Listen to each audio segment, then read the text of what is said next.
দ্বিতীয়ত যখন আমরা দেখলাম হাসিনা আমাদের সাথে প্রতারণা করলো, তখন কিন্তু আবার আমরা ঘোষণা দিয়েছি। আমি নিজে লাইভে এসে বলেছিলাম যে এইটা কি তার বাপের রাষ্ট্র?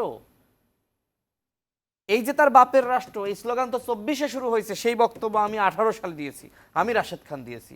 এরপর আমার নামে ওই সময়কার ছাত্রলীগের সহসভাপতি ছিল, সিনিয়র সহসভাপতি আল নাহিয়ান খান জয়, পরবর্তীতে ছাত্রলীগের ভারপ্রাপ্ত সভাপতি, এরপরে সভাপতি হয়েছে। তো আমার নামে সাইবার সিকিউরিটি আইনে মামলা হলো, আমাকে 15 দিন টানা রিমান্ডে নির্যাতন করলো, শারীরিক মানসিক। আমাকে ধরার সাথে সাথে এডিসি ইস্তিয়াক আবারই গ্রেপ্তার হয়েছে সে এই অভ্যুত্থানের সময়, মানে অভ্যুত্থানের পরে। আমি তার নামে মামলাও করেছি। আমার হাত বেঁধে, চোখ বেঁধে, আমার মুখের মধ্যে গামছা ঢুকিয়ে আমাকে পুলিশের যে আপনার লাঠি সেটা দিয়ে অমানসিক নির্যাতন করলো। আমার আঙুল ফেটে রক্ত ফ্লোরে পড়লো, আমার সামনে টিস্যু দিয়ে সেটি মুছলো।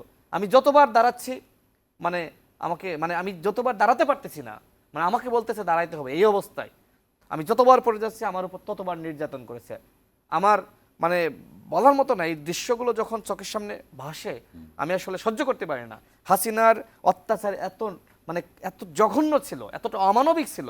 আমি তো আমার জায়গা থেকে সেটা উপলব্ধি করেছি যে হাসিনা আমারে ধরে পিটাইলো, আমি তার অধীনে নির্বাচনে গিয়ে এমপি হব, আল্লাহ যদি বাঁচিয়ে রাখে বেঁচে থাকবো, আর যদি আল্লাহ বাঁচিয়ে না রাখে মারা যাব, সেই চিন্তা আমাদের মধ্যে ছিল। সুতরাং আজকে দেখেন আরেকটা জিনিস খুব দুঃখ লাগে যে আমাদের এই অভ্যুত্থানের নায়করা 18 সালে যে আমরা কোটা সংস্কার আন্দোলন করেছি এটা স্বীকার করে না। ইমরান ভাই একজন সাংবাদিক, আপনি একজন সাংবাদিক, আপনারা মনে রেখেছেন যে বাংলাদেশের সেই উত্তাল ঝড় যেটা 8 এপ্রিল আমরা সৃষ্টি করেছিলাম, ওই সময় নারীরা গেট ভেঙে রাস্তায় নেমে আসে। হাসিনা কি বলেছিল? আমার ঘুম আসে নাই, মানে আতঙ্কিত। ওই সময় যদি দলগুলো আমাদের সাথে নেমে আসতো, বিশ্বাস করেন হাসিনার ওই দিনই পতন হয়। দলগুলো নামে নাই। আর আমরা 24 সালে কি করেছি? আমাদের ওই অভিজ্ঞতার জায়গা থেকে আমরা দলগুলোর সাথে এবং যারা সমন্বয়ক বা যারা ছাত্র নেতৃবৃন্দ ছিল, যেহেতু একসময় তারা আমাদের সাথে রাজনীতি করেছে, 18 সালের কোটা সংস্কার আন্দোলন করেছে, আমাদের সাথে ডাকসু নির্বাচন করেছে, একটা সম্পর্ক তাদের সাথে ছিল। পাশাপাশি আমরা যুগপৎ আন্দোলন করেছি একসাথে, বিএনপি সহ অন্য দলগুলো।